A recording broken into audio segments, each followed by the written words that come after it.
जब से कपिल शर्मा का शो नेटफ्लिक्स पर शुरू हुआ है और इसका आगाज हुआ है रणबीर कपूर वाले एपिसोड के साथ, तो तमाम तरह के सवाल इसमें पूछे जा रहे हैं।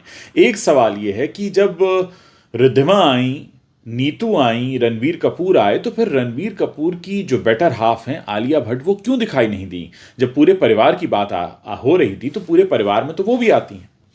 फिर ये कहा गया कि ये असल में एनिमल का प्रचार था और फिल्म एनिमल में तो आलिया भट्ट का कोई लेना देना नहीं है, इसलिए आलिया भट्ट को दूर रखा गया।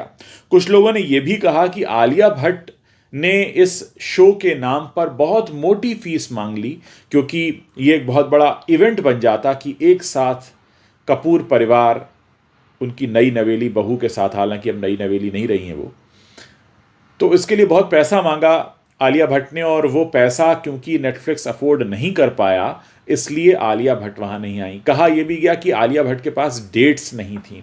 फिर कुछ लोगों ने यह भी कहा कि रणबीर अपनी माँ का बर्थडे मनाने अकेले लंदन जाते हैं, तब आलिया नहीं जाती। कुछ ने यह भी कहा कि आलिया जो है वो राहा के साथ, जो उनकी बेटी है, उनके साथ बिजी हैं, इसलिए नहीं आई।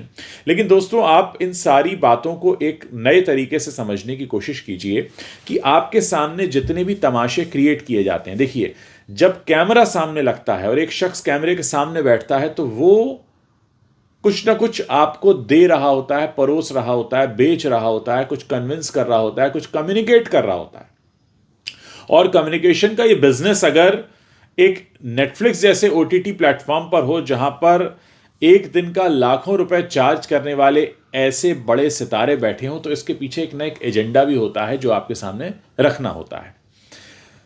कहीं ना कहीं रणबीर कपूर वाले एपिसोड की जो कोशिश थी वो ये थी कि रणबीर कपूर की जो इमेज है उसको साफ किया जाए। उनकी मम्मी ने अच्छे से उनको चमका कर पेश किया सबके सामने। ऐसे में अगर आलिया भट्ट वहां होती तो हो सकता है आलिया भट्ट वो सारी लाइमलाइट ले जाती।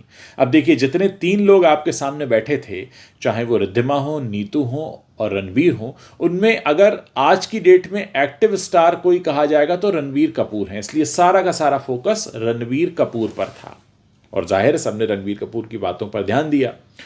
लेकिन अब आप सोचिए कि अगर वहां पर आलिया भट्ट बैठी होती तो लोगों का ध्यान क्या उतना जाता रणबीर कपूर पर?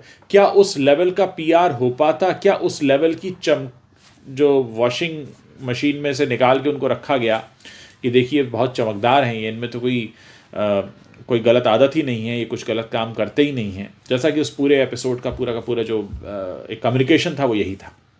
It was a PR show basically.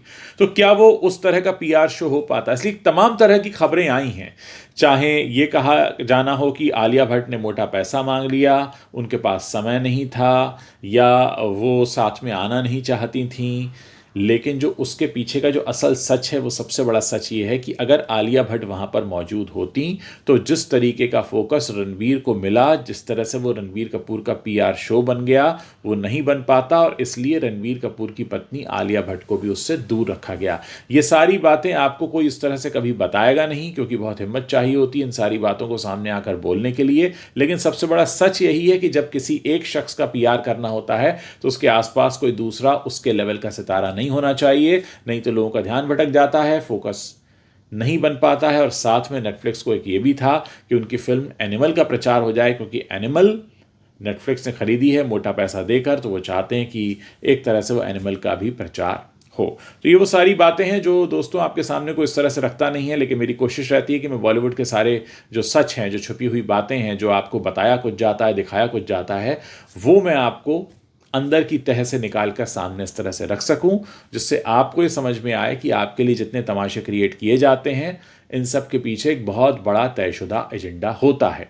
आप लोग इस पूरे वीडियो पर अपनी क्या राय रखते हैं, मेरे इस वीडियो के नीचे जो कमेंट सेक्शन है वहाँ लिखकर ज़रूर मुझे बताइए, ताकि हम समझ सकें कि यहाँ पर जो बातें होती हैं वो आपके समझ में आ रही हैं या नहीं।